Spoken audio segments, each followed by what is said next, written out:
Kurt Angle comes out to kick off Raw and gets in the ring to tell us this Raw shake-up is going to be good.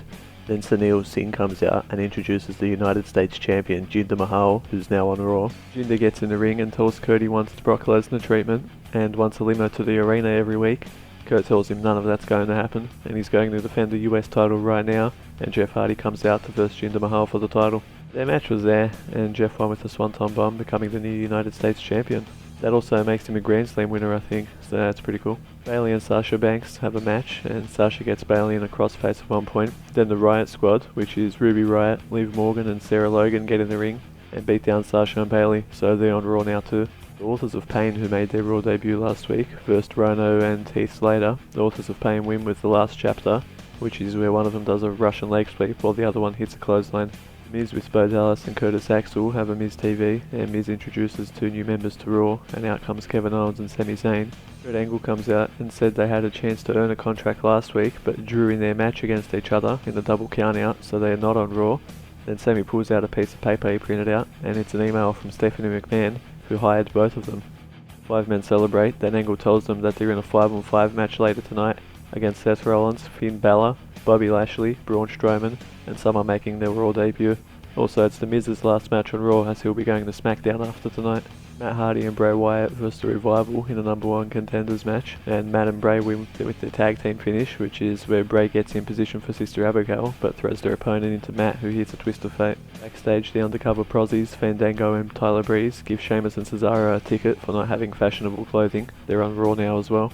Backstage, Ronda Rousey and Kurt Angle are talking, and Natalya walks in, and her and Ronda hug. Kurt asks if they know each other, and Ronda says yes, they trained together for Ronda's match at Mania. Ember Moon versus Mickie James with Nia Jax on commentary. During the match, Alexa Bliss came up on the screen and said she was going to be there, but she changed her mind when she found out Nia was going to be there, and she calls Nia a bully. Mickie and Ember had a good match, and the finish was just great.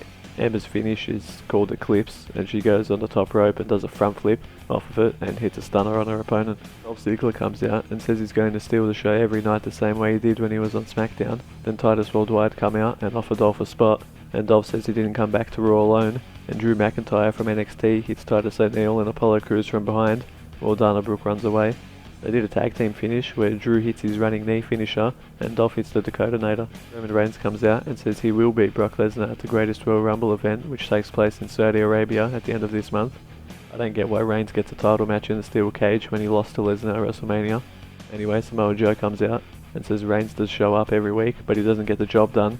Then plays a montage of Brock beating up Reigns on the Titantron, and Reigns tells Joe to come down to the ring so they can punch on, but Joe says he'll see him at Backlash. Mandy Rose and Sonya Deville come out, still rocking Paige's song, even though she's now the SmackDown general manager. Then Natalya comes out, and Natty and Mandy have a match. Natalya won with a sharpshooter, but after the match, Sonya gets in the ring, and her and Mandy beat up Natalya. Then Ronda Rousey comes out to make the save, and Sonya thinks she can step up to her, and Ronda jabs her a couple times, then gives her some leg takedown, sweep, judo, something. There's a promo for Baron Corbin saying he's on Raw now. Sheamus and Cesaro have a match with Fandango and Tyler Breeze, and Breeze pins Cesaro with a roll-up for the win. Backstage, Rachel interviews Elias and doesn't let him play a song. It's time for the 5-on-5 tag match, and the 5th man who wasn't announced before is Bobby Roode. Everyone got a few of their moves in and stuff, and at the end the Miz went to tag Axel and Atlas because he didn't want to punch on with Braun, and they jumped off the apron because they're staying on Raw, and Miz is going to SmackDown, so they don't need him anymore. Braun hits a running power slam on the Miz for the win. The 5 winners celebrate in the ring, and Raw goes off the air. After the show, it was announced online that Zack Ryder, Mojo Rawley, Chad Gable, The Ascension, and Mike Kanellis are now on Raw. Also, if you're wondering why I haven't made these for the last few weeks, it's because my CPU cooler died and I had to get a new one. I'll see you next week for the next Raw review.